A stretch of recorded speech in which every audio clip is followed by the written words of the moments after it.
लगता है आपको चुनाव में? इस बार तो बहुत बड़े बड़े लोग चुनाव लड़ रहे हैं, चाहे पवन सिंह हो, खेसारी लाल यादव हो, आपके हीरो रितेश पांडे हो, या कोई भी, जितने भी है, नीरव जी, सब चुनाव में लगे हुए हैं। क्या लगता है इस बार किधर वोट बैठ रहा है? फिल्म बनी है हमारा नाम बाग नहीं है, बहुत अच्छा उन्होंने प्रमोशन किया। एक फिल्म थी संघर्ष 2, उसका भी प्रमोशन अच्छा किया था इन लोगों ने, रंग दे बसंती। बट ऑडियंस के जो मन में है ना, जो मल्टीप्लेक्स ऑडियंस है, उनके मन में भोजपुरी सिनेमा के लिए एक माइंडसेट हो चुका है। 2-3 मिनट का एक ऑडिशन वीडियो बना करके आप उस नंबर पे भेजिए, डेफिनेटली हम उसको विथ ऑनेस्टी कास्टिंग करेंगे। और मैंने फर्स्ट क्राइटेरिया रखा है, उनको तो बिल्कुल नहीं रखा जाएगा जो ये रेफरेंस बताते हैं कि मैं उनको जानता हूँ, इनको जानता हूँ और मैंने इस फिल्म में काम दान देना था। उन लोगों ने तो दिया, अच्छा बुरा सब लोगों ने, और कुछ लोगों की वजह से नाम भी हुआ, तो at the same time vice versa उतनी बदनामी भी मिली। तो ये लोग अभी धीरे धीरे जानना स्टार्ट किए हैं। बट मैं वही कह रहा था कि आप लोगों को मैं काफ़ी टाइम से ऑब्जर्व कर रहा हूँ। स्टार्टिंग से आप लोग अच्छी फिल्में और अच्छे मेकर्स को अप्रिसिएट करते हैं, तो इसके लिए आप लोगों का भी शुक्रिया। एक रत्नाकर जी को छोड़ दिया जाए, वो हमेशा से मेरी फिल्मों को अप्रिसिएट करते रहे हैं, तो उनका बहुत शुक्रगुजार हूँ मैं। और उनको सिनेमा की बहुत अच्छी समझ भी है, वो हमेशा एक्सपेरिमेंट भी करते। फिल्म सेल आउट के लिए आप जाएंगे तो वो आपको बता देंगे आपकी फ़िल्म में सास बहू नहीं है, आपकी फ़िल्मों में महिलाएं नहीं हैं, आपकी फ़िल्मों में इतनी फैमिली ड्रामा नहीं है, तो मेरे यहाँ वर्कआउट नहीं हो पाए। मैं कोशिश यही करता हूँ कि एक तो यूपी बिहार के जो समस्या हैं या जो वहाँ की परंपरा है या जो धरोहर है, वो कोई एक चीज़ हमारे फिल्म में ज़रूर दिखे। इसमें भी लॉटरी के ऊपर है कि लाइफ जो है वो गैम्बलिंग नहीं है, लाइफ हार्ड वर्क से ही आप सक्सेस अचीव कर सकते हैं। ये एक यंगस्टर के लिए मैसेज उसमें है, डेफिनेटली है उसमें। Hello guys, welcome back to M रोज भोजपुरी। तो आज हमारे साथ एक स्पेशल गेस्ट है, और अभी तक तो आप लोग समझ ही चुके होंगे, थंबनेल वगैरह देख के आप समझ ही चुके हैं कि कौन है। तो धीरू यादव जी, जो कि भोजपुरी इंडस्ट्री के बहुत बड़े डायरेक्टर हैं, और अभी इन्होंने पिछले कुछ सालों में जो काम किया है उसकी चर्चा यही नहीं, विदेशों में भी बज रही है। इन्होंने डंका बजा दिया है भोजपुरी इंडस्ट्री का विदेशों में, जया से। जया ने बहुत सारे इंटरनेशनल अवार्ड जीते हैं, और उसकी वजह से सिर्फ इंडिया ही नहीं, इंडिया के बाहर भी विदेशों में कई जगहों पर इनका नाम गूंज रहा है। तो वेलकम है सर आपका हमारे शो में फिर से।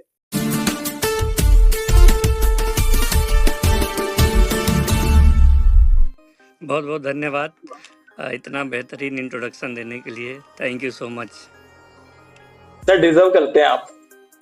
ये तो आप लोगों का प्यार है, पता नहीं, बट हाँ, थोड़ा बहुत ऑडियंस और लोगों का प्यार मिलता रहता है। सर, प्यार तो मिलेगा, काम अच्छा करेंगे तो प्यार भी मिलेगा, इज्जत भी मिलेगी, और सबूत की जरूरत नहीं है, साक्ष्य को प्रमाण नहीं, वो वाला काम आपने किया है और दिख रहा है लोगों को। उस कोशिश जारी है, और कोशिश ही कर सकता है एक फिल्म मेकर।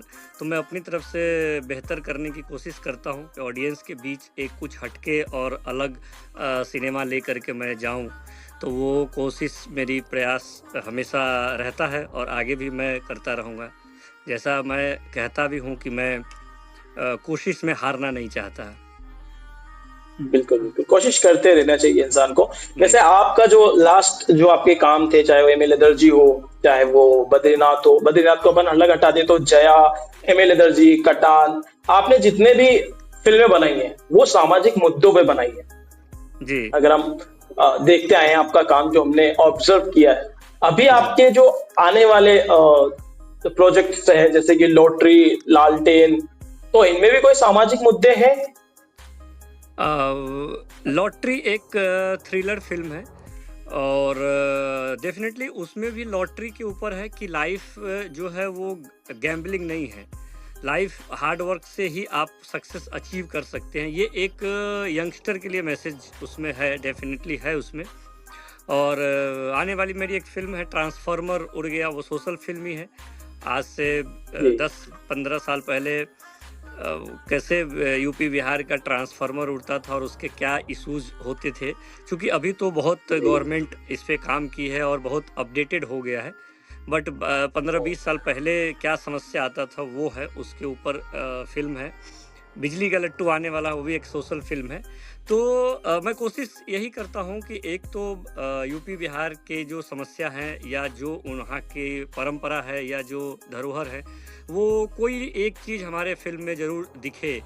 चूँकि एज ए फिल्म मेकर मेरी दायित्व है कि मैं समाज को कुछ न कुछ दूँ और कुछ न कुछ मैं पॉजिटिव दूँ। तो मैं हमेशा सारे फिल्म मेकर से भी ये अपील भी करता हूँ, या मेरी बातचीत होती है तो मैं उनको कहता भी हूँ कि फ़िल्म जो है वो समाज का आईना है, तो उसको बेहतर प्रेजेंट करे, पॉजिटिव करे, ताकि लोग उससे कुछ न कुछ सीखें। ठीक है। साथ में इंटरटेनमेंट हो। और बहुत सारे तो पहलू हैं, करेक्ट। बहुत सारे मुद्दे हैं हमारे यूपी बिहार में जिस पे सिनेमा बनाया जा सकता है और अभी तक नहीं बना है। बट किसी एक पार्टिकुलर पॉइंट को लेकर के हम 100-200 फिल्में बनाए जा रहे हैं, तो वो थोड़ा-सा मैं कई बार इस चीज़ के खिलाफ भी रहता हूँ। तो एक चीज तो है, एक तो आपने भोजपुरी इंडस्ट्री में क्रांति लाई है फिल्म बनाने के लिए, बहुत बड़े रिस्क लिए हैं आपने। जहाँ जो नॉर्मल सिनेमा चल रहा था, ग्लैमर वाला सिनेमा चल रहा था, जिसमें सिर्फ पैसे कमाने पे प्रोड्यूसर ध्यान दे रहा था, उसको मतलब नहीं है कि कहानी क्या चल रही है, ऑडियंस को क्या मिल रहा है। इधर आपको गानों से या मूवी से थोड़ा बहुत पैसा यूट्यूब से मिल जाता है या चैनल से मिल जाता है, बस वो सोच के फिल्में बनाई जा रही थी। लेकिन आप जब से आए हैं, अभी पिछले कुछ सालों से तो बहुत लगातार जो आपकी फिल्में आ रही है, वो कहीं ना कहीं दूसरे डायरेक्टरों को भी एक मैसेज दे रहा है कि भाई जब ये बंदा कर सकता है तो हम क्यों नहीं कर सकते हैं। आपको नहीं लगता ऐसा आपकी नजरों के सामने आया हो कि कुछ डायरेक्टर ने बोला हो कि भाई तेरी वजह से मेरा भी आंखें खुल गई, ऐसा किसी ने बोला हो? नाम मत लीजिए लेकिन। बट ऐसा लोगों ने तो नहीं बोला, बट इससे रिलेटेड लाइंस लोग ज़रूर बोलते हैं कि मैं धीरू यादव की तरह फिल्म बनाना चाहता हूं, या जो मुझसे मिलते हैं वो कहते भी हैं कि मैं आपकी तरह फिल्म बनाना चाहता हूं, बट मैं कर नहीं पाता, मजबूर हूं। कई लोग चैनल्स के आगे नतमस्तक होते हैं, कई लोग स्टार कास्ट के आगे थोड़ा सा वो हो जाते हैं। बट मैं सारे पर्सनली भी मिलते हैं डायरेक्टर्स, तो मैं उनको कहता हूं कि आपको स्टैंड लेना होगा। जैसे मैं टेक्निकली भी मैंने फिल्म बनाई, कटान, जया और काली मेहंदी, तो ये सब फिल्में सिंक साउंड फिल्में थी जो भोजपुरी में आज तक कभी सिंक साउंड हुई नहीं थी। तो वो मैं टेक्निकल चीज़ें पे मैं रिसर्च भी करता रहता हूँ, स्टडी भी करता हूँ, तो मुझे लगता है कि क्या नया करना चाहिए। तो मैं प्रोड्यूसर से स्टैंड भी लेता हूँ और उनको कन्विंस भी करता हूँ कि इससे क्या बेनिफिट है हमारे इंडस्ट्री को भी, हमारे समाज को भी। तो डेफिनेटली डायरेक्टर्स ना, वो क्या है, जैसे एक वर्ड है सरेंडर, तो वो सरेंडर कर जाते हैं in front of channel, in front of producer, in front of stars, ABCD जो भी है। और मैं डे फर्स्ट से कोशिश करता हूं कि मैं अपने मन की सिनेमा बनाऊं और साथ में वो सामाजिक फिल्म हो, जो मैं समाज को कुछ दे पाऊं इंटरटेनमेंट के साथ में। और ये मैं कहता भी हूं, बट पता नहीं समहाउ कुछ लोग तो अभी प्रयास कर रहे हैं, जिसमें से 2-3 डायरेक्टर्स हैं जो प्रयास कर रहे हैं। बाकी लोग अभी भी मतलब बोल नहीं पा रहे हैं। जैसे वो आपको जहां बोलना चाहिए, जिस प्लेटफॉर्म पे बोलना चाहिए, आप वहां नहीं बोल रहे हैं।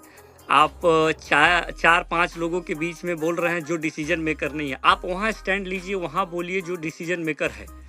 तो वहां बोल नहीं पा रहे हैं और स्टैंड नहीं ले पा रहे हैं। मेरे आपके माध्यम से भी और पर्सनली भी अपील है कि आप स्टैंड ले, चाहे वो चैनल हो, चाहे वो प्रोड्यूसर्स हो, चाहे वो ABCD कोई भी प्लेटफॉर्म हो, आप स्टैंड ले कि मैं इस टाइप की फिल्म बनाऊंगा। अगर आपको सब्जेक्ट पे कॉन्फिडेंस है तो वो चीज़ वो इंडिविजुअली डिस्कस करते हैं, बट जहां करना चाहिए वहां स्टैंड नहीं लेते हैं।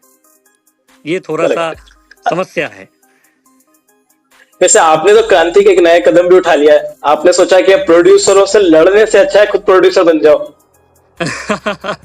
नहीं, ये मेरे साथ ये समस्या हुई थी।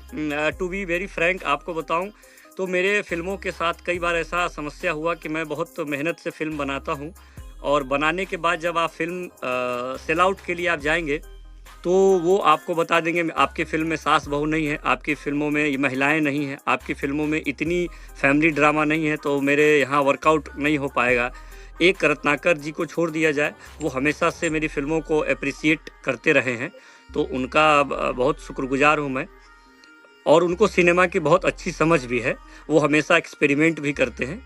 और हौसला अफजाई भी करते हैं अच्छे मेकर्स को। उनके अलावा कोई चैनल्स, कोई प्लेटफॉर्म ऐसा नहीं है। अभी नए में स्टेज आया है, वो कुछ स्टेज ओटीटी की टीम जो है वो थोड़ा प्रयास कर रहे हैं। बाकी जो पहले के चैनल्स हैं वो लोग तो एक धर्रे पे चलते हैं। वो जनरली आपको फिल्म देख करके पता भी चल गया होगा कि किस टाइप की फिल्में बन रही है। तो उस वजह से मजबूर हो करके मैंने खुद बनाना और खुद अपना प्लेटफॉर्म भी लॉन्च किया, मैं प्यारो एंटरटेनमेंट। मैंने भी देखा वो जो आपने बोला कि आप समझ जाते हैं, तो मैंने भी देखा वो दूसरे चैनल का, जिस चैनल की आप बात कर रहे हैं, जिस पर आपको उस तरह की फिल्म बनाना पड़ी मजबूरन। तो समझ रहा हूं मैं। तो फिर मैं बोला कि अभी जो है अपना प्लेटफॉर्म, चूंकि कम से कम जो फिल्में मैं बनाऊं, सामाजिक फिल्में या जो फिल्में मुझे पसंद हो और साथ में अच्छे लोगों को पसंद आए, तो मुझे पता था कि ये डबल लड़ाई है। एक प्रोड्यूसर से भी लड़ना होगा, आपको कन्विंस करना होगा, फिर वापस से सेल आउट के लिए आपको लड़ाई लड़नी है। तो इसके लिए मैंने अपना प्लेटफॉर्म डाला है और उस पर कंटेंट ओरिएंटेड सिनेमा बनाने की कोशिश कर रहा हूँ अभी भी, और प्रयास जारी है। अभी कुछ फिल्में मेरी रेगुलर रिलीज हुई, जैसे जया, कटान, लॉटरी, काली मेहंदी, पुनर्जन्म, मकान। तो लोगों को थोड़ा सा अभी बदलाव दिख रहा है और बहुत सारे फ़ोन कॉल्स और बहुत सारे लोगों का मैसेजेस, ऑडियंस के भी कॉल्स आते हैं। तो ये लोग अभी धीरे धीरे जानना स्टार्ट किए हैं। बट मैं वही कह रहा था कि आप लोगों को मैं काफ़ी टाइम से ऑब्जर्व कर रहा हूँ। स्टार्टिंग से आप लोग अच्छी फिल्में और अच्छे मेकर्स को अप्रिसिएट करते हैं, तो इसके लिए आप लोगों का भी शुक्रिया। Thank you so much sir कि आपने ये ऑब्जर्व करा। खैर, आपके ऑब्जर्वेशन के बाद और भी ऑब्जर्वेशन आए कुछ चीजों के बारे में। सिर्फ यही नहीं, म्यूजिक इंडस्ट्री जो कि भोजपुरी इंडस्ट्री में सबसे मेन कही जाती है, म्यूजिक इंडस्ट्री में भी ये ऑब्जर्वेशन आया कि यार ये सही काम कर रहे हैं, है नॉन भोजपुरी और लेकिन काम भोजपुरी के लिए कर रहे हैं। ऐसा ऑब्जर्वेशन और भी लोगों के आया है और मैसेज भी आते हैं, इन्विटेशंस भी आते हैं एंड शुक्रगुजार तो है हम भी। पर आपने जो काम किया है भोजपुरी में, वो आपने भोजपुरी के लिए किया, प्लस आप पहले तो आप हिंदी टीवी सीरियल्स में आपने शुरुआत की, फिर वहां पे भी आपने फिल्मों में भी काम किया। वहां से इंसान ये सोचता है कि चलो अपन वहीं आगे बढ़ते हैं। आप चाहते तो आप बॉलीवुड में ही आगे बढ़ने की कोशिश करते या थोड़ा हाथ पे उधर ही मारते, तो आपको उधर कुछ मिल जाता। लेकिन आपने जो बदलाव करने की ठान के वापिस आए अपनी मिट्टी पर, अपनी जमीन पर, वो एक आपको एक पॉजिटिव रिस्पॉन्स जो आपने दिया अपनी लैंग्वेज को, वो कहीं ना कहीं और इस लैंग्वेज को जानने वाले, भोजपुरी जानने वाले कलाकार, डायरेक्टर्स या अपकमिंग डायरेक्टर्स, अपकमिंग राइटर्स, उनको भी कहीं ना कहीं पहुंचाएगा कि यार क्यों हम बॉलीवुड की तरफ भागे जब अपना ही सिनेमा को हम आगे बढ़ा सकते हैं। तो बिल्कुल बिल्कुल। और मैं ये सोचा कि अगर यही चीज राजा मौली साहब सोच रहे होते तो तेलुगु सिनेमा इतना बड़ा नहीं बनता। करेक्ट। तो आपको अपनी मिट्टी के लिए कुछ करना तो होगा ही, और कह के नहीं हो सकता। मैं जनरली देखता हूँ अभी बहुत सारे लोग फेसबुक पे लिखते हैं, इंस्टाग्राम पे लिखते हैं, फ़ोटो डालते हैं, लिखते हैं और आपस में बातचीत करके कहते हैं। तो मुझे उन लोगों से बड़ा एक शिकायत रहती है कि आप कह के कोई चीज़ बदल नहीं सकते, आप कर के बदल सकते हैं। चाहे छोटे छोटे कदम हो, छोटी छोटी फिल्में हो या छोटी चीज़ें से ही शुरुआत होती है। आप बड़ी चीज़ की हमेशा शुरुआत छोटी ही होती है। करेक्ट। तो मैं बोला कि ये मैं कह के नहीं कर पाऊँगा, या मैं हिंदी में काम करूँ और मैं भोजपुरी को ख़राब बोलूँ, तो वो भी जायज़ नहीं है। सही। तो इसके लिए मैं खुद भी आया और मैं करने में बिलीव करता हूँ। मैं कभी सोशल मीडिया पे जनरली फिल्मों के बारे में या किसी लोगों के बारे में कहता नहीं हूँ, वो लिखता भी नहीं हूँ। अच्छी फिल्म होती है मैं डेफिनेटली शेयर भी करता हूँ, प्रमोट भी करता हूँ। बट मैं यहाँ ज़्यादातर लोगों को देखा हूँ कि वो कहने में बिलीव रखते हैं। इस वजह से चीज़ें और बेहतर जिस रफ्तार से होनी चाहिए वो नहीं होती है। 2-4 डायरेक्टर को छोड़ दिया जाए तो वो लोग सिर्फ फेसबुक पे ही बदलाव लाते हैं और सिर्फ सोशल मीडिया में ही बदलाव लाते हैं। उनके काम में बदलाव नहीं दिखता है। वो सिर्फ क्रांति बातों में करते हैं, सोशल मीडिया पे क्रांति करते हैं, पर उनके चीज़ों में क्रांति नहीं दिखती है। तो इस चीज़ का मैं आपके माध्यम से अपील भी करूँगा और लोगों को कहता भी हूँ कि कहने से बदलाव नहीं होगा, करने से होगा। इसीलिए मैं खुद टेलीविज़न सीरियल्स छोड़ा और इस सिनेमा इंडस्ट्री में आके कोशिश किया और आज भी कर रहा हूँ, और ईश्वर ने चाहा तो मैं हमेशा करता रहूँगा। चलिए आगे बढ़ते हैं। एक और सवाल है, ये तो अब लोगों को संदेश पहुंच गया है कि भाई सोशल मीडिया पे मैसेज करने से या टाइप करके पोस्ट करने से बदलाव नहीं आएगा, आपको खुद में भी लाना पड़ेगा। और दूसरा सवाल मेरा ये है कि आपने ट्रेलर रिलीज किए, जया का रिलीज करा, आपने उसको इंटरनेशनल फिल्म फेस्टिवल में भेजा, वो सुपर हिट हो गई। बट यहाँ की ऑडियंस को ये मूवी कब देखने को मिलने वाली है? ऑनलाइन डिजिटल प्लेटफॉर्म के जरिए या किसी तरीके से जिससे हम देख पाए। अब ये सिर्फ एक फिल्म की बात नहीं है, फिल्म और भी है। कटान का आपने ट्रेलर रिलीज किया, आपने हाइप बना दी कि भाई क्या कमाल की चीज ला रहे हैं। अब वो भी फिल्म हमें कंप्लीट तो है 2024 से, लेकिन हमें देखने को कब मिलेगी? इसके अलावा एक और मूवी है लॉटरी, उसका भी ट्रेलर आपने रिलीज किया, फिर तो आपने हाइप की सीमा ही पार कर दी कि भाई अब ये बंदा क्या ही फिल्में बना रहा है। लेकिन हम ये फिल्में कब देख पाएंगे? और एक महत्वपूर्ण मूवी जिसकी शूटिंग भी हम देखने गए थे, जिसका नाम था बिजली का लट्टू, अब उस फिल्म के भी आपने बोला कि ऑलमोस्ट काम खत्म हो गया है। ये 4 फिल्में हमें देखने को कब मिलेगी? देखिए, इन 4 फिल्मों में लॉटरी तो अभी जस्ट सेंसर होके आई है, वो नेक्स्ट मंथ उम्मीद है रिलीज होने वाली है फिल्म। ठीक है। पहले क्या होता है, थिएट्रिकल रिलीज होती है नॉर्थ इंडिया में, जैसे जया भी थिएट्रिकल रिलीज हुई थी नॉर्थ इंडिया में, कटान भी रिलीज। बट क्या है, हम लोगों को कम बजट की फिल्मों को पैन इंडिया सिनेमा हॉल मिलना मुश्किल हो जाता है। इसीलिए मैं हमेशा कहता हूं कि अच्छी फिल्म किसी भी माध्यम से पब्लिक तक पहुंचनी चाहिए। करेक्ट। अच्छी फिल्म मेन उद्देश्य है कि चीज़ें लोग तक पहुंचे, चाहे माध्यम वो OTT हो, सैटेलाइट हो या डिजिटल प्लेटफॉर्म्स हो, लोग तक एटलीस्ट पहुंचे। तो आपको जया बहुत जल्द देखने को मिलेगी।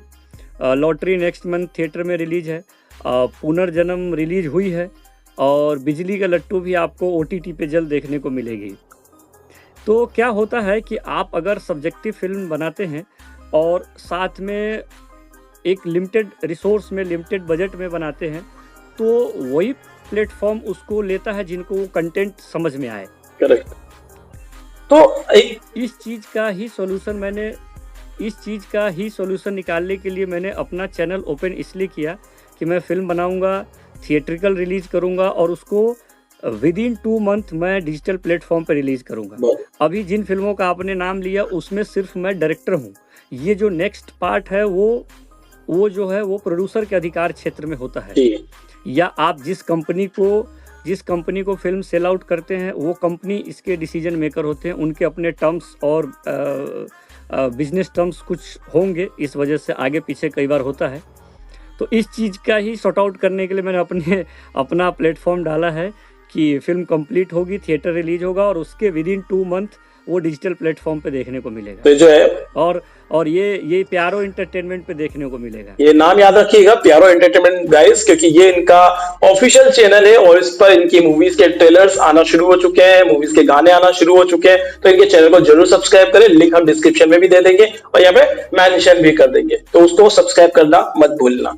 बात करते हैं अगले क्वेश्चन पे। तो जैसे कि आपने बोला कि थिएट्रिकल रिलीज करना बहुत मुश्किल हो जाता है भोजपुरी मूवीज को, तो मराठी मूवीज आप लोग जानते होंगे, मराठी मूवीज मराठी क्षेत्र में थिएटर्स में लगती है, मल्टीप्लेक्स में भी लगती है और वहां पे हाउसफुल होती है। तो क्या भोजपुरी ऑडियंस को पसंद नहीं है भोजपुरी फिल्में देखना? कि वो अल्लू अर्जुन की मूवी तो देख लेंगे हिंदी में वो भी, लेकिन अपनी भोजपुरी भाषा की कोई अच्छी मूवी भी हो तो वो थिएटर में देखना जाना पसंद नहीं करते। और थिएटर मालिकों को क्या इशू है कि वो भोजपुरी फिल्म अपने मल्टीप्लेक्सेस में नहीं लगाते हैं?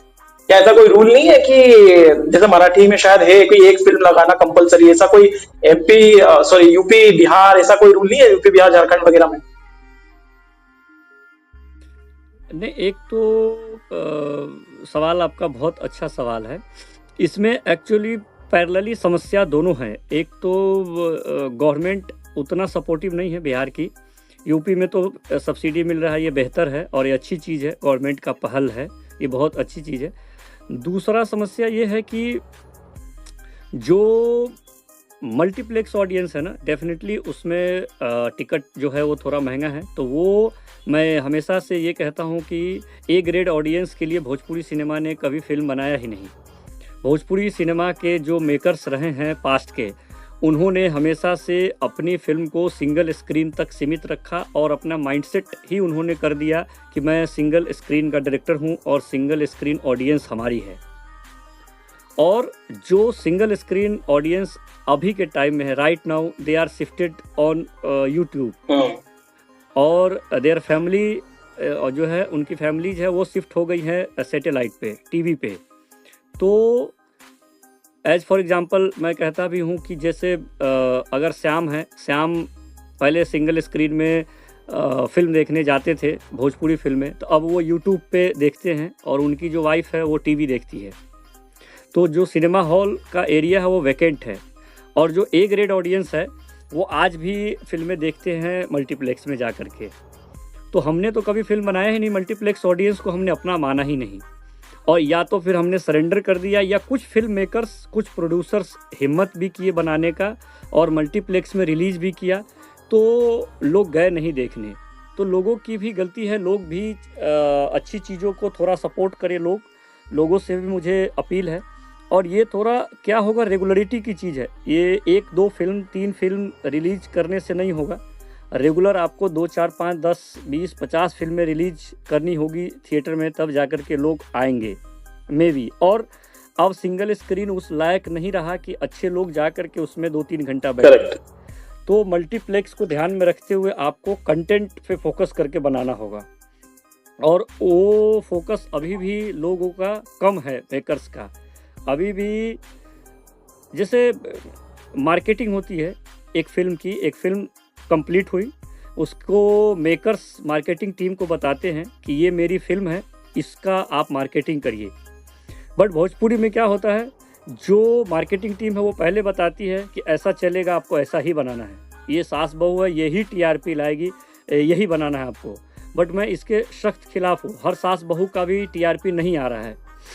वो लोग भी एट लास्ट घूम करके यूट्यूब पे ही आते हैं। जैसे आज फिल्म रिलीज हुआ, नेक्स्ट डे या 2 दिन बाद यूट्यूब पे डालते हैं फिल्म को। तो जब यूट्यूब एक ऐसी प्लेटफॉर्म है, तो वहाँ पे तो अच्छी फिल्म भी बना के डाल सकते हैं ना। अगर हर फिल्म का टीआरपी नहीं आ रहा है तो इसका मतलब वो सक्सेस फार्मूला नहीं है ना। तो आप क्यों नहीं बेहतर फिल्म बनाएं। बहुत सारे हमारे मित्र हैं और कुछ यूट्यूब के चैनल्स वाले हैं, मैं देखा हूँ उनके जो इतने बेहतरीन कंटेंट है और उनका इतना कमाल का व्यूज भी आते हैं, वो भी तो भोजपुरी ऑडियंस है। तो उन लोगों के भी तो व्यूज आ ही रहे हैं, उनको भी अप्रिसिएट कर रहे हैं लोग। तो इसका मतलब है, और जबकि भोजपुरी सिनेमा में जो सास बहू है, इनसे बेहतर व्यूज उनको आ रहे हैं। इसका मतलब कि दर्शक धीरे धीरे उस चीज़ को नकार रहे हैं। तो लोग प्रयास ही नहीं कर रहे हैं, सच्चाई तो ये है। और मल्टीप्लेक्स ऑडियंस को तो हमने कभी ऐड करने की कोशिश ही नहीं की। हमने पहले सरेंडर कर दिया कि नहीं, हमारे ऑडियंस तो सिंगल स्क्रीन वाले हैं। जब मैं स्टार्टिंग में आया था तो मुझे यही सुनने को मिलता था हमेशा, नहीं हमारे ऑडियंस तो ये है। ऑडियंस तो ऑडियंस है ना, ये हमारे वो तुम्हारे ऐसा तो है नहीं। अच्छी फिल्म तो किसी भी लैंग्वेज में लोग देखते हैं। पैन इंडिया कैसे फिल्में देखी जाती है। सही। तो दोनों देखा जाए तो कंक्लूजन मेरे हिसाब से ये है कि दोनों तरफ की गलती है। मेकर्स की गलती ज़्यादा है। ऑडियंस से भी अपील है कि आप लोग अच्छी फिल्म को देखिए, तो मेकर्स बेहतर फिल्म बनाएंगे। बट फिल्में उस तरह से प्रमोट होती नहीं है ना। आप ये देखिए ना कि जितने भी फिल्म बनाते हैं, चाहे वो भोजपुरी में कोई भी बना रहा है, अगर फिल्म पे, क्योंकि मेन बजट का इशू आता ही आता है, बात बजट में फंस जाती है। क्यों नहीं लेता कोई प्रोड्यूसर इतना रिस्क कि भाई अगर अपन ने 2 करोड़ की फिल्म लगाई है तो उस पे चलो 10 लाख अपन प्रमोशन पे भी यूज कर लेते हैं। क्यों प्रमोट नहीं करते फिल्मों को? फिल्मों को प्रमोट करना कितना जरूरी है, या आप खुद समझिए कि अल्लू अर्जुन जो अपनी साउथ की फिल्म है, उसको पता है कि बिहार की ताकत क्या है। वो अपने फिल्म का, उसकी जो पीआर टीम है, उसने बोला कि अगर आपको इसको हिंदी बेल्ट में हिट करवाना है तो आपको इसका प्रमोशन बिहार में करना होगा।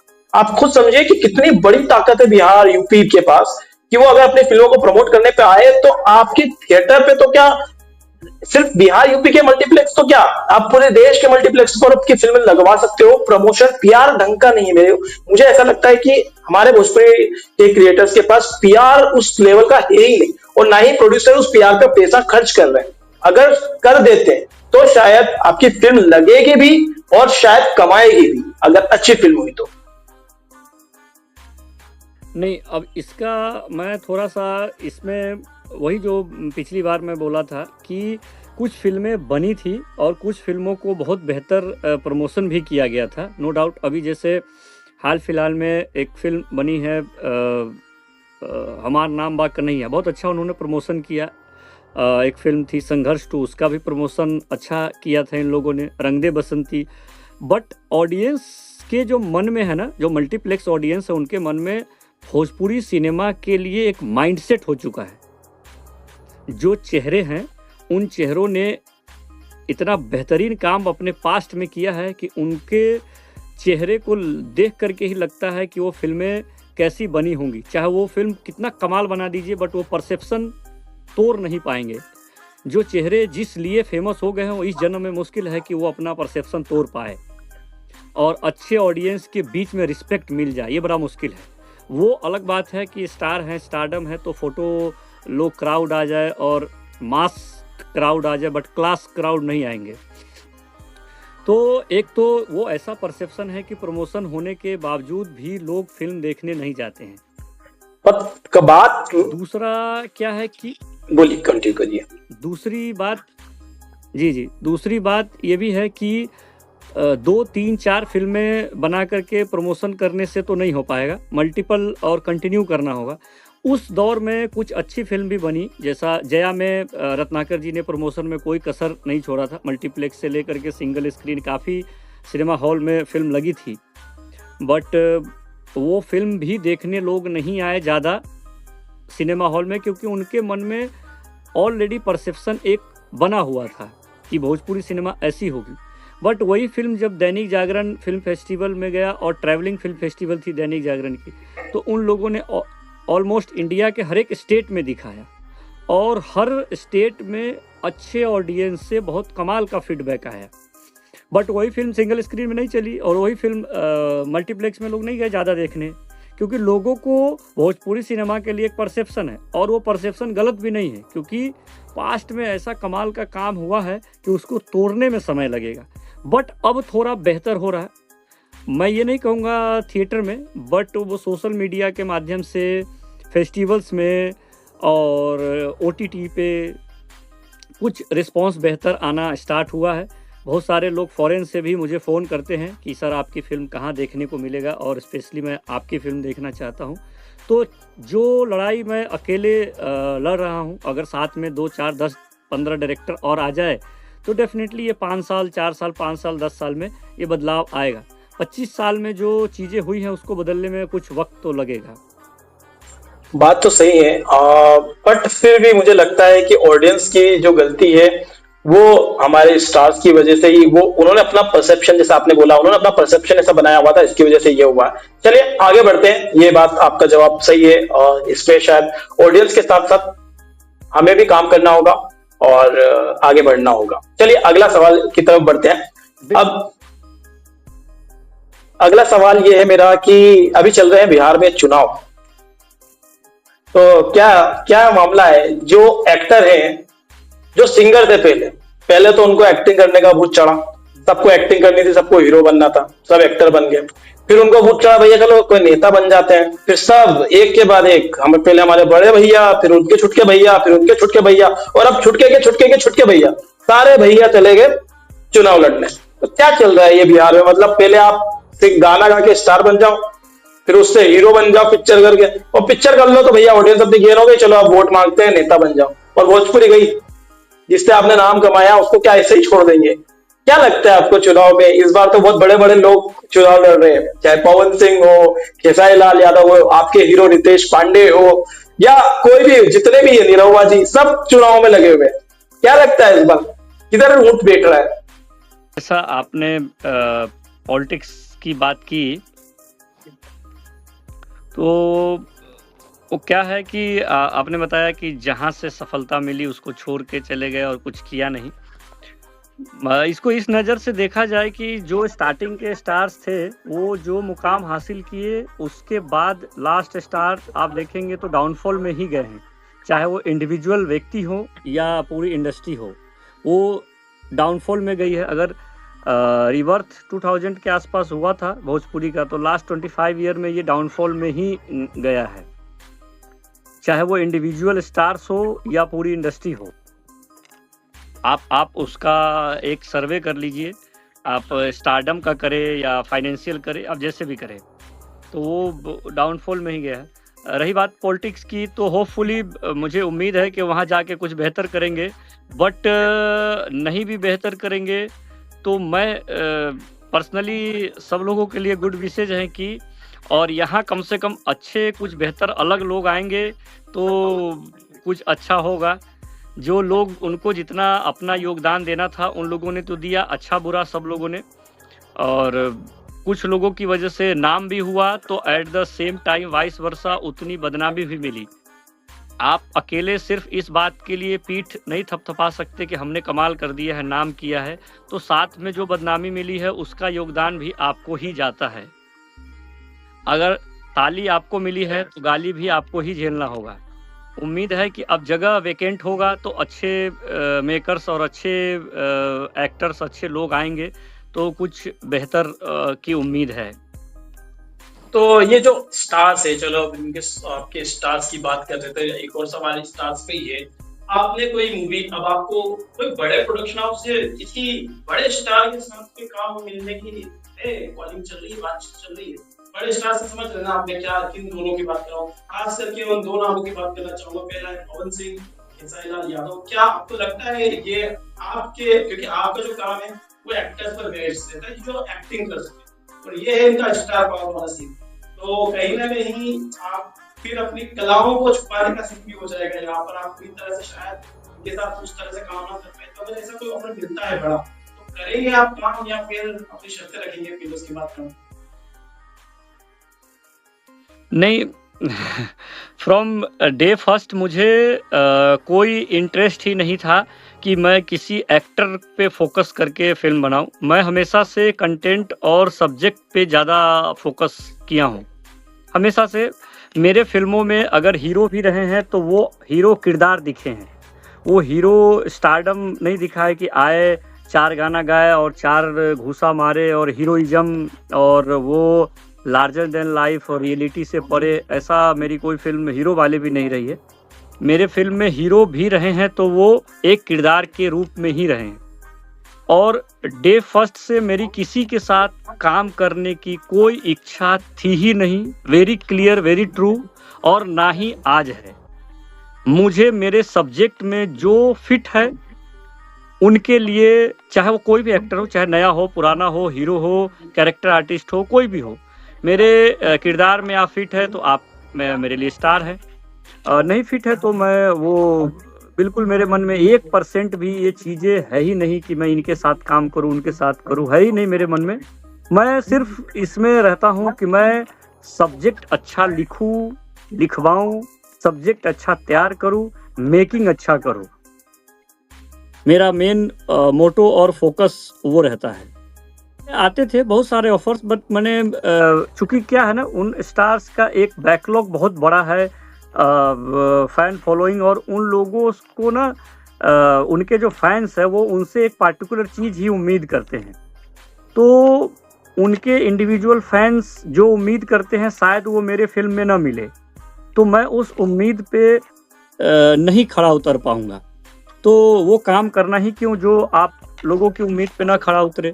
लोगों को धीरू यादव से कुछ अलग उम्मीद है, तो जो उम्मीद है मैं उस पर फोकस करता हूँ। तो पहले ऑफर्स आते थे, बट अब तो मैं इंटरेस्ट ही नहीं लेता। अब मुझे लगता है बहुत कम लोग इंटरेस्ट भी लेते हैं, अब कोई इंटरेस्ट नहीं लेता।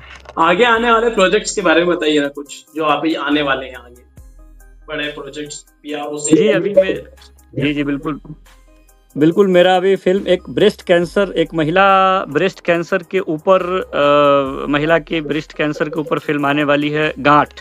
ओके। जो सामाजिक फिल्म है, उसकी शूटिंग कंप्लीट हो गई है, पोस्ट प्रोडक्शन चल रहा है। और एक ट्रांसफार्मर उड़ गया, वो फिल्म मेरी आने वाली है। और एक एज ए प्रोड्यूसर मेरे बैनर से फिल्म आ रही है, भाग्य चक्र, जो प्यारो एंटरटेनमेंट पे देखने को मिलेगी।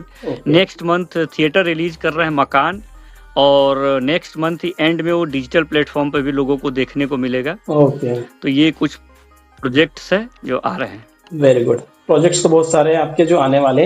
अच्छा, प्रोजेक्ट्स की बात हो गई। अब ये जो प्रोजेक्ट्स आ रहे हैं, इसके अलावा जिनकी आप शायद आप वेब सीरीज पे भी काम कर रहे हैं मेरे ख्याल से।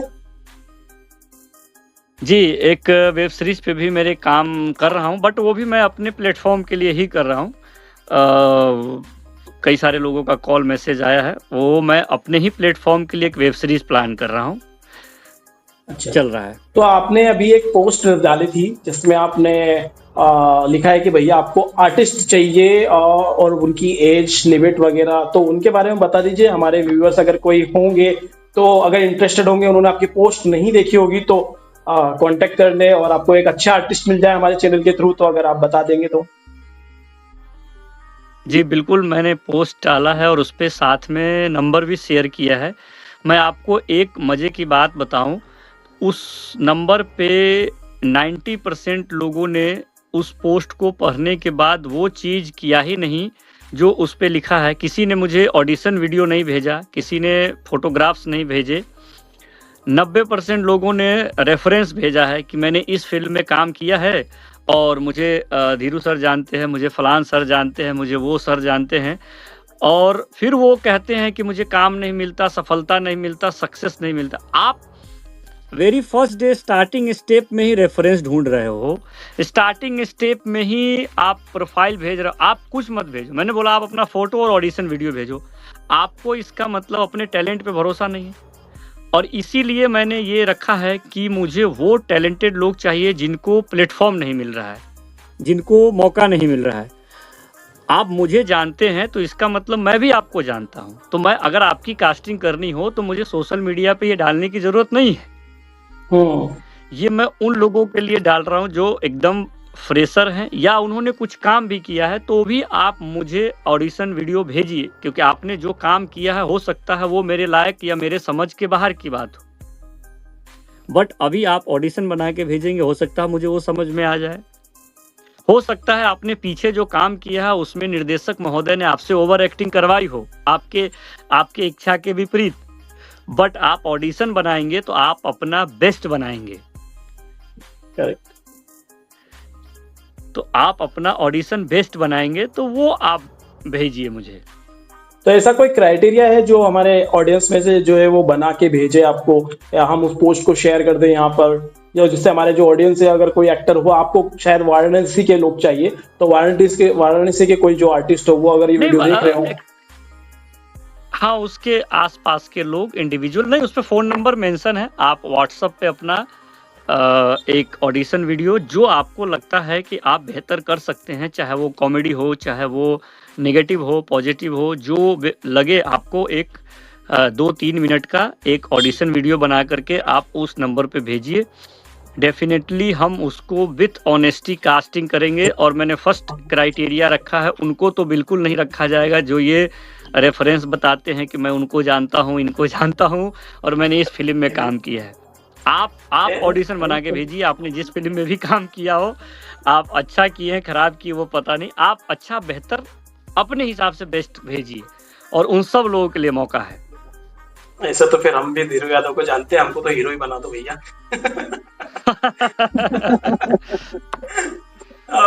खैर, हीरो बनने मेरे खुद के चैनल के लिए है और मैं अपने चैनल पे ही 6 एपिसोड का वेब सीरीज बना रहा हूँ जो मैं अपने ही चैनल पे रिलीज करूँगा।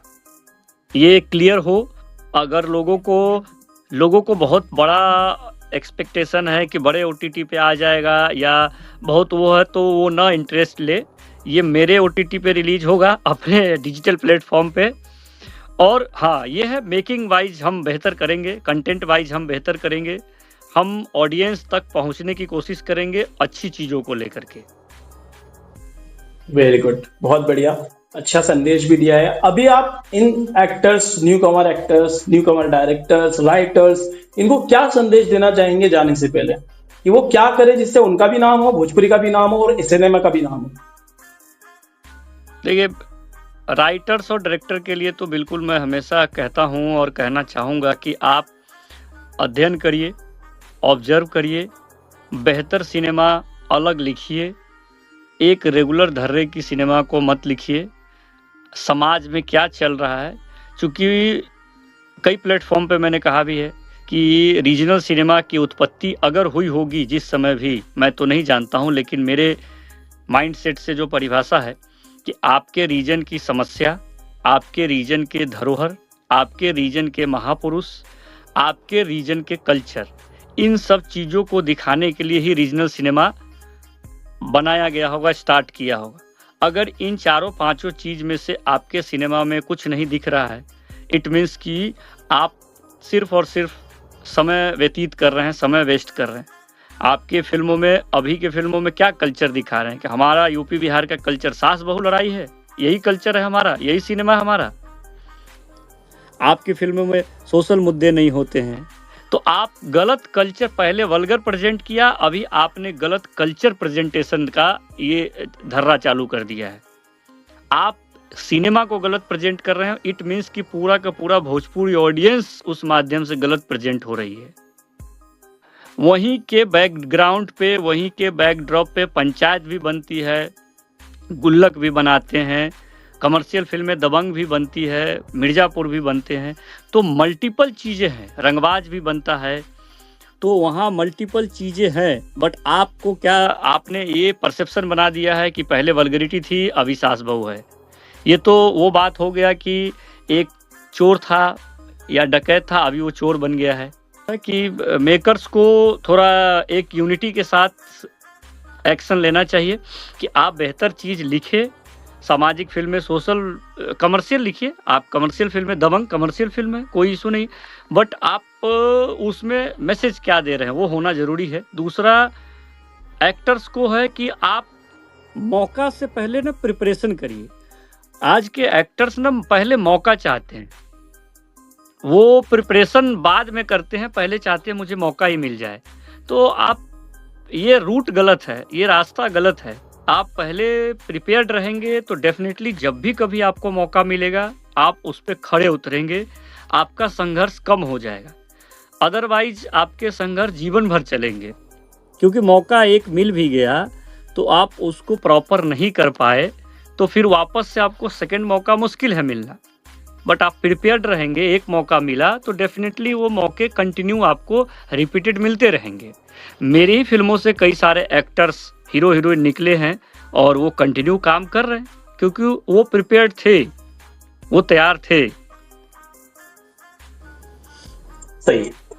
तो thank you so much sir, हमारे newcomers actor, director, writers, उनको भी एक बहुत अच्छा संदेश दिया, शायद इससे उनके जीवन में कुछ नया बदलाव आए, शायद वो आगे बढ़ के कुछ नया कर पाए, और शायद वो आपको मिले तो ये भी कहे कि सर आपकी ये बात ने हमारा मन परिवर्तन कर दिया, दिल परिवर्तित कर दिया, हम कहा किसी गलत रास्ते पे जा रहे थे, हमने डायरेक्शन अपना सही कर लिया। तो thank you so much sir हमारे शो में फिर से आने के लिए, और हमारी बातें बहुत ज्यादा सिनेमैटिक रही है आजकल। आगे भी हम इसी तरह से आप काम कीजिए, आपके काम को हमारा सपोर्ट रहेगा। और जो लोग भी, हमारे ऑडियंस से रिक्वेस्ट है, जो लोग भी सिनेमा में काम करना चाहते हैं, एक्चुअली में सिनेमा में, चाहे वो एक्टर हो, राइटर हो, या किसी भी तरह से, इनके जो उन्होंने नंबर दिया है, आप उनकी पोस्ट को प्रॉपर पढ़िए, उसमें क्लियरली लिखा हुआ है कि आपको ऑडिशन टैब भेजना है। आप सर को ऑडिशन टैब भेजिए, वो चेक करेंगे, जिनका ऑडिशन को पसंद आएगा फिर उनसे कॉन्टेक्ट खुद किया जाएगा। आप सिर्फ कॉन्टेक्ट मत बताइए, कॉन्टेक्ट तो फिर हमारे भी अच्छे खासे हैं, हम भी आ जाएंगे एक्टिंग फील्ड में, हमको कोई बड़ी बात नहीं है। तो मैं भी ऑडिशन अभी रिकॉर्ड करके भेजता हूँ सर को, तो सर देख लेना कुछ छोटा मोटा हमारे लिए।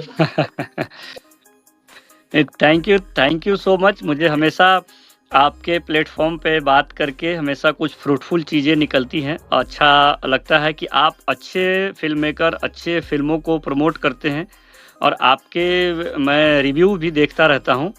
तो जितने स्टार्टिंग में तो जब आपने रिव्यू किया था तो मुझे लगता है कि शायद से हमारे फिल्मों को कोई संज्ञान में उतना ले नहीं रहा था, उतना सीरियसली।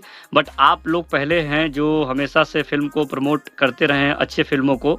मेरी नहीं, कई सारे अच्छी फिल्मों को मैं देखा हूं कि आपने रिव्यू किया है, चाहे वो भले ही छोटी फिल्म हो, बट वो फिल्म को आपने रिव्यू किया है, आपने प्रमोट किया है। तो थैंक यू सो मच। आप अदर स्टेट में रहते हैं, इसके बावजूद भोजपुरी सिनेमा के लिए इतना कर रहे हैं, तो आपको देख करके लगता है हमारी जिम्मेदारी और बढ़नी चाहिए और होनी चाहिए, कि हम और बेहतर करें। Thank you so much. Thank you so much. Thank you sir, आपके संवाद, आपकी बातें हमको और प्रेरित करती है इस तरह का काम करते रहने के लिए। और जैसा आपने बोला कि हमने और भी मूवीज को, जिनमें समझिए आप बाबुल और इस तरह की मूवीज की बात कर रहे हैं, जिनमें हमने एक्चुअली में काम की तारीफ की है, और सच में काम अच्छा होगा तो तारीफ करना बंद की है। हमने जब शुरू किया था तब से ग्रोथ होता था भोजपुरी का। जब हमने शुरू किया तो उसके बाद हमारे पीछे पास बहुत सारे भोजपुरी जानने वाले जो यूट्यूबर है वो सब भी रोस्ट करते थे भोजपुरी को, लेकिन हमारे जानने के बाद भोजपुरी को रोस्ट साइड कर वो फिल्मों को दिखाने लगे कि इसका अच्छा चेहरा भी है, भोजपुरी का बुरा चेहरे के साथ भोजपुरी का एक अच्छा चेहरा भी है। और एक्चुअली वो कह रहे, हमें लगता है कि वो हमारी भी सफलता नहीं, भोजपुरी की भी सफलता है, और हमें ये भी लगता है कि चलो अपने को देखे देखे ही सही, बट कुछ तो अच्छा होना है। और बस इसी सोच को हम भी आगे बढ़ा रहे हैं। और हमें सब्सक्राइबर को भी यही कहते हैं कि भाई अच्छी फिल्मों को सपोर्ट करो, चाहे वो छोटी हो या बड़ी हो, चाहे वो छोटे स्टार की हो या बड़े स्टार की, छोटे डायरेक्टर की या बड़े डायरेक्टर की, या किसी की भी हो, अच्छा सिनेमा से सपोर्ट करो। Thank you so much. Thank you. तो सर आज का इंटरव्यू यही सा करते हैं समाप्त। हमारे चैनल पे फिर से आने के लिए बहुत बहुत धन्यवाद। एंड ऑडियंस, आज का आपने इंटरव्यू देखा, आप लोगों को कैसा लगा कमेंट करके जरूर बताना। सर आखिरी के कुछ वर्ड्स हमारे सब्सक्राइबर के लिए कुछ कहना चाहेंगे? तो आपके जितने सब्सक्राइबर्स हैं उनको बहुत बहुत धन्यवाद कि वो लोग अच्छा चैनल देख रहे हैं, और उनके मैं कई बार फ्री रहता हूं तो कमेंट्स भी पढ़ता हूं। सारे के सारे कमेंट्स और बहुत अच्छे रहते हैं, और उससे मैं भी कुछ चीज़ें सीखता हूं, और कई बार कुछ चीज़ें उनका जो सजेशन होता है वो मैं अप्लाई भी करता हूं। एक आपके सचिन करके कुछ, तो मैं शायद नाम भूल रहा हूँ, वो आपके व्यूअर हैं, उनका सर वो हमारे 5 साल से सब्सक्राइबर हैं। अच्छा, उनका मैं मैसेज पढ़ता हूँ, उनका फीडबैक मुझे अच्छा लगा, और मैं कई बार प्रयास कर रहा हूँ कि उनका फीडबैक मैं अप्लाई करूँ। और ऐसे आपके जितने भी व्यूअर्स हैं और जो कमेंट करते हैं, लिसनर हैं, उन सब लोगों को तहे दिल से शुक्रिया कि आप एक अच्छे प्लेटफॉर्म को देखते हैं और अच्छे सिनेमा को सपोर्ट करते हैं। बाकी भी ऑडियंस से अपील है कि अच्छी फिल्म को आप लोग देखिए, ख़राब फिल्में बननी अपने आप बंद हो जाएंगी।